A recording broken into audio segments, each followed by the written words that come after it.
Yo, Mars Blackman here with my main man, Michael Jordan. Yo, Mike, what makes you the best player in the universe?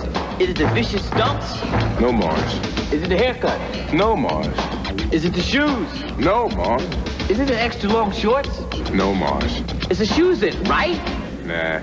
Is it the short socks? No, Mars. Money's gotta be the shoes. Shoes. You sure it's not the shoes? I'm sure, Mars. What about the shoes? No, Mars. Money's gotta be the shoes. For most Americans, sneakers are about getting from point A to point B. But for others, footwear is high fashion. I got Yeezy 2 Solar Reds for $15. That's $1,500 for a pair of Nike Air Yeezy 2s. Joe DiOrio used to manage retail stores like Guess, Banana Republic, and Armani. Now, he's a full-time sneakerhead. A sneakerhead is someone who marries fashion and sneakers. Someone who buys something they love, wears it, and it's part of his or her lifestyle.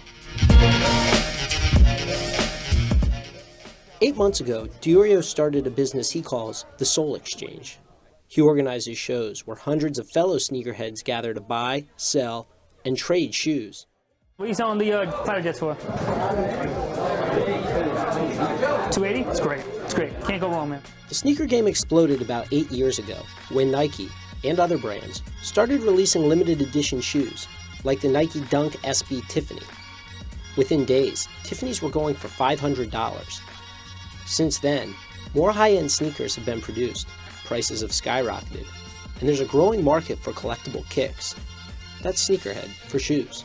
That's what I equate the sneaker world nowadays. It's like art. When a retail store gets a limited edition shoe, people camp out days in advance. Sneakers have become an industry driven by excess. I'm about 272 right now. 272 pair of sneakers from the past about 12 years. But Nate Williamson won't wear just any sneaker. I look for a clean sole, make sure the inside doesn't have any dirt. The insole is very important. If it doesn't have the insoles, I refuse to take it. Williamson doesn't just buy sneakers, he sells them. And when you're selling sneaks, some rules are made to be broken. No one else is going to see the insole. Who's going to see the insole but you? It's whatever it takes to make the sale. $1,000, size 12, dead stock. Why not? 700, and a size 10 though, I'd rather a size 12 though. Exactly, you're not going to find big sizes. Hustling high tops can be big money. On a great day, you can make a few $1,000s. And the promise of big bucks attracts some real sharks. Yo, I put these on eBay for $800. I got 2 bids already. Dan Wurst is 13. The 7th grader is the CEO of sorts. I'll do these, and these, and I'll add a little bit. How much do you want me to add? I'll add 100. The $1,200 deal doesn't go down. But big deals no longer faze Dan. I paid $700 for them, but like brand new, I think they're like $1,200 or something. He bought his first pair of sneakers when he was 8 for $180. 5 years later, he's taken that one pair of shoes and turned it into 20 by buying, trading, and selling. When you make sales and stuff, you have money and you can just do whatever with it, yeah. But he's not forgetting the people who helped him get here. Just like a shout out to my friends, Anthony, Dan, Don. Dan did forget one person. Hey guys, quiet please. Pam Wurst, who works at an HR consulting firm, is Dan's mom and a member of his advisory board. I think it's a great learning experience. He's learning the skill of negotiating. He's got his own money. He's taking responsibility for it. The middle school mogul is a growing segment of the sneaker game. We watch them grow up and then become businessmen and women, which is awesome, you know? So you can come in and not know anything and in 6 months have your own business. For older sneakerheads, money isn't always the bottom line.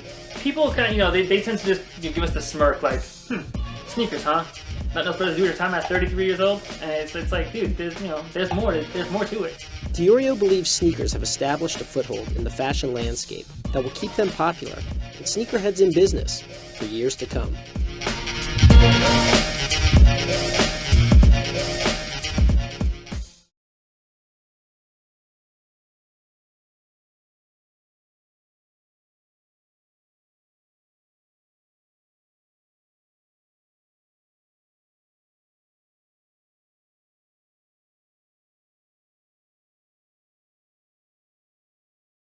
So with a passion for sneakers, as soon as I graduated high school, I decided to open a sneaker website called Fame Sneakers.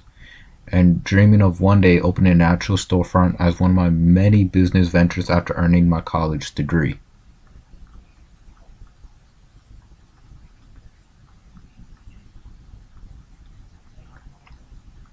As business kept taking off, calls from high-profile athletes became normal.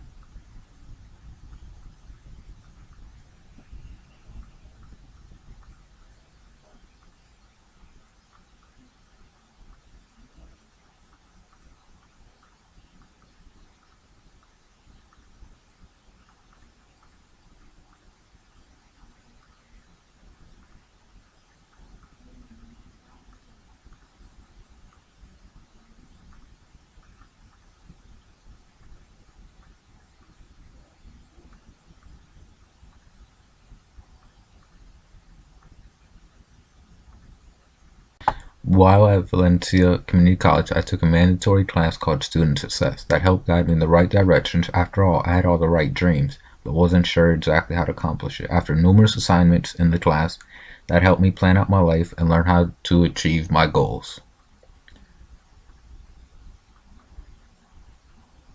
I went with my life plan, graduating with an MBA from the University of Florida, inspiring that with a business degree would be the missing piece to a successful store and possibly the key to opening multiple other successful businesses.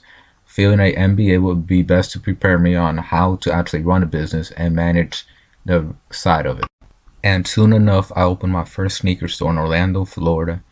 After a few years, I opened a few more across the states, while also owning many other businesses as an entrepreneur, making my MBA well worth it. Of course, I had my fair share of losses in business, losing money, but also managed to make more than I lost. Looking back at it, I had an interview with someone who was in the same career that I wanted to be in. And I chose David Jordan, owner of Pound for Pound, a sneaker consignment store in Los Angeles.